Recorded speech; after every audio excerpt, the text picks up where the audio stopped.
Mecalodon is a new for 2025 roller coaster at Walibi Belgium. This is the prototype Gerstlauer Airtime Coaster, which is a dynamic family coaster with multiple launches and a dozen spots of negative Gs. I think this makes a strong case as Europe's best family coaster, and I will explain why in this review. Gold River Adventure was a scenic boat ride on a lake in the center of Walibi, Belgium. It was one of the park's oldest rides, as it opened back in 1978, but it was slow and dated. In 2023, the park announced plans to close this boat ride and replace it with a new speedboat roller coaster. This will be part of a new themed land known as Dock World. The new coaster and land would open in 2025. The coaster specifically would be a Gerstlauer family coaster. Walibi's parent company, Compagnie des Alpes, had purchased several Gerstlauer family coasters in recent years, most notably Pegasus Express at Parc Asterix and Walibi Belgium. But this would not be the company's standard family coaster. No, it will be a prototype model from Gerstlauer known as the Airtime Coaster. This model will be capable of launches, airtime, and even inversions if the park wanted them. And this was all with just a low 1 meter height restriction, meaning guests of all ages could experience it. Dock World was all about the water, so the coaster was fittingly named Mecalodon. It was themed to a mechanical shark, and the train nails that look. Then the ride has light blue track and dark blue supports to match the aquatic theme. And I love how majority of the layout takes place above the water. There is a particularly cool observation platform near Gold River Adventure's old entrance, offering a wonderful panoramic shot of the coaster. This ride is also plussed by some nice theming. There's a lighthouse over by the coaster. The station and entry plaza are designed to look like a ship house. Then one of the ride's later turns dips underneath and wraps around a dock. The queue is well done too. It is very long, but there's a lot to see. The start passes through these dock houses. At first, you have some boating and fishing paraphernalia. Later, you see plans to create a shark-themed boat and parody posters for all sorts of shark films. Most days, you're going to walk right on through this part of the queue, so you can take in the details at your own pace. The next part of the queue is out in the open. This is where the wait will start most days. This part does not much theming to see, but you get some sweet views of the coaster cycling all about you. The final part of the queue heads back indoors. You see more elaborate plans and physical parts for the shark-themed boat. This includes a large model that illuminates whenever a train dispatches. Then the station has a little bit of everything you've seen up to this point. There's a boat hung from the ceiling, along with some flags.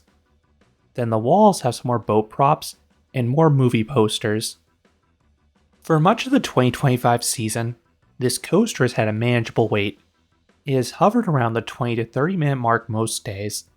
That is not bad at all for a new coaster. If you head to this ride immediately at park opening, it'll likely be a walk-on. I was able to get 6 laps in this coaster in the first hour. A lot of guests start with something closer to the park's entrance. Another way to avoid a long wait is to utilize this ride's single rider line. This is one of several coasters at this park to utilize this service. It typically was just a 5 to 10 minute wait using it. But if you visit on a particularly busy day, this ride is included in the park's paid Speedy Pass Skip the Line system. It is worth noting single shots have not been available for this coaster in its inaugural year, but I imagine they'll be available in future seasons. Speedy Pass routes you directly to the station, and you're often assigned a row in the next train. If you use standby, you are also assigned a row, but staff members here will honor row requests or let you wait an extra cycle if your preferred row is already occupied. There is not a bad seat in this coaster. Every row will give you negative Gs. I thought they were a bit better in the back car, so that was my preferred spot to ride. Then it's also worth trying the front for an unobstructed view, because you spend a majority of the time cruising above the water. One of the main reasons this coaster's had manageable waits is because it has really good capacity. It has one of the best throughputs of any coaster in this park. There are 3 trains. Each train seats a max of 20 riders, as there are 5 cars with 2 rows of 2.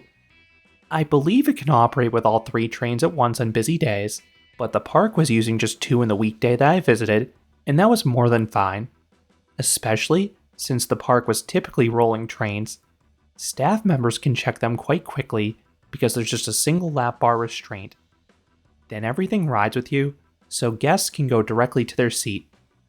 Now, this part has caused some issues. You are instructed to put all your loose articles, bags included, on the floor. This is a curious choice because the trains are open, and this ride has a lot of airtime. I think larger items are probably fine, especially if you loop a strap around your foot. But I saw a few guests losing smaller items throughout the day, and they would fall straight into the water, so if you lose an electronic device, it is likely toast. I think it would be wise if the park offered some sort of storage system in the future to prevent this issue. Outside of this, I love the trains. They are open air, much more akin to something you'd see on a thrill coaster. And everyone is restrained by individual U-shaped lap bars. The profiling on your lap is comfortable, but I found they can lower throughout the ride. It never gets painful, but it can start to restrict the airtime somewhat.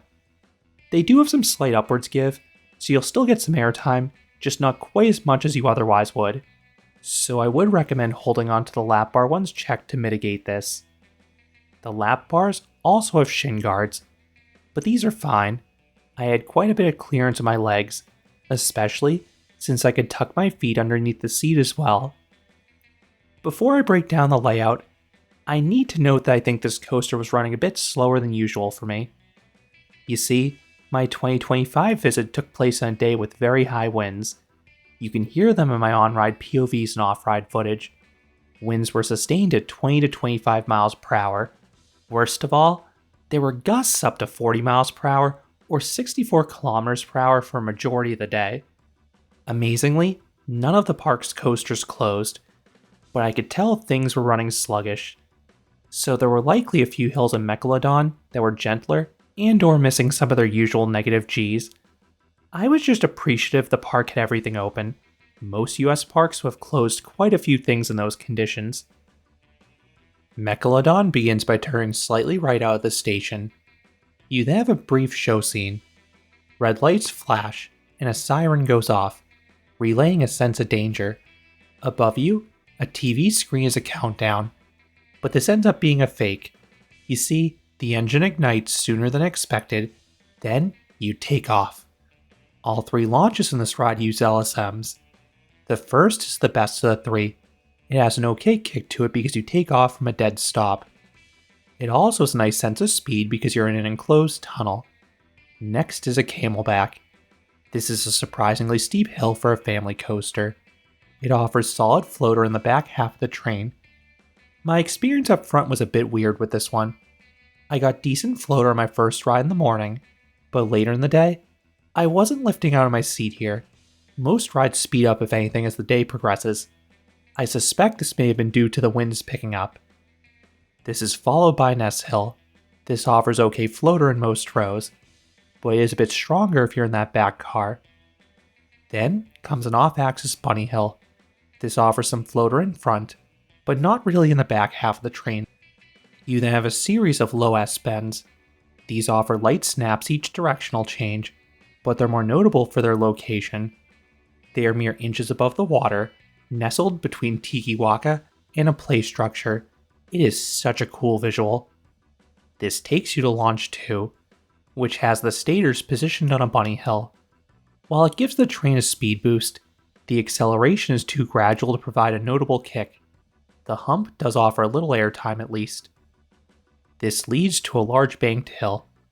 You get some weak air over the top and the front, but you get nice floater in the back as you are yanked downwards. I was surprised how good the airtime was here because it looked like your garden variety turnaround. You then cruise over back-to-back S hills. Both offer some weak floater, but the first also sprinkles in some surprise laterals. Next is a low turn at the far end of the ride. You take this with solid speed, so it offers some nice positive Gs, the best on the ride in my opinion. You then glide over back-to-back speed humps. These diminutive little hills offer tiny pops of air for all. You then twist right into Launch 3, which runs alongside Launch 2. This one also is not flat, as the LSMs are on a step up. This one sadly is missing the airtime of the prior one, and it also has marginal acceleration, but it once again gives you enough momentum to complete the next part of the ride. The train twists upwards and to the left, giving decent laterals on the front cars. Then the apex is super tight, so it offers solid floater over the top for all. Then the descent is not a straight drop, rather, it is a double down. That second hump offers weak floater in the front. The rear rows get some nice floater here with the added speed, and the pullout also dips beneath an S-hill earlier in the ride for a fun head chopper. Next is a bunny hill. Most of this ride's negative Gs are brief pops, but this hill actually sustains the airtime for a bit. It is better in the front this time around, but everyone gets okay to decent floater at least. This hill heads towards the lighthouse, and then wraps around that aforementioned dock. It is a great visual, especially since you're right above the water, and the turn offers nice Gs as well. You then fly over another S-hill. This one offers weak to okay floater depending upon where you're sitting. Immediately afterwards is a banked bunny hill. This offers okay floater paired with some minor laterals. You then twist upwards and to the left into the brake run. No air, but you get one last lateral kink. You then hit the brakes and return to the station, ending the 3,035 foot or 925 meter long experience. That has a really good length for a family coaster, as there's roughly 1 minute of prime ride time. A lot of family coasters pad their runtime with some slower elements, but that is not the case here. This ride has wonderful pacing. It is among the best paced family coasters out there in my opinion. You have a never-ending series of elements, with no breaks in between, that all offer some kind of force. Take the pacing of an Intamin Blitz coaster, but just dial the forces way back. Then this coaster is glass smooth as well. While some Gerstlauers can be hit or miss in this department, their family coasters tend to track flawlessly, and this coaster is no different, even with the all-new trains. So, what would I rate Mecalodon? I would give this coaster a 9 out of 10. This is an excellent family coaster. It is a dynamic, fast-paced, and thrilling ride start to finish. There are nearly a dozen airtime moments. Nothing too extreme, but there is some legitimately good floater airtime here. Way better than your typical family coaster, that is for sure. Then the ride also mixes in some laterals and positive Gs for variety. Add in the nice theming and that beautiful waterfront setting, and this ride is an absolute winner. Everyone seems to come off this ride with a smile on their face, and for good reason. I would say this ride could be to steel coasters what Gravity Group's smaller coasters are for wood coasters. They are approachable rides given their low height requirements and overall size. This rides a max speed of just 40 miles per hour or 64 kilometers per hour and a max height of 49 feet or 15 meters. Gerstlauer found the perfect balance of forces that are exciting for thrill seekers without being too much for those with gentler tastes. It is a really delicate balance. I really hope more of their airtime coasters pop up across the globe. This model has a lot of potential. Those are my thoughts on Mecalodon at Walibi Belgium. Do you agree this is among the best family coasters out there? Let me know down in the comments. If you enjoyed this review, I would appreciate it if you gave this video a like, and you consider subscribing, because there will be a lot more roller coaster and amusement park videos here at Canopy Coaster. Thanks for watching.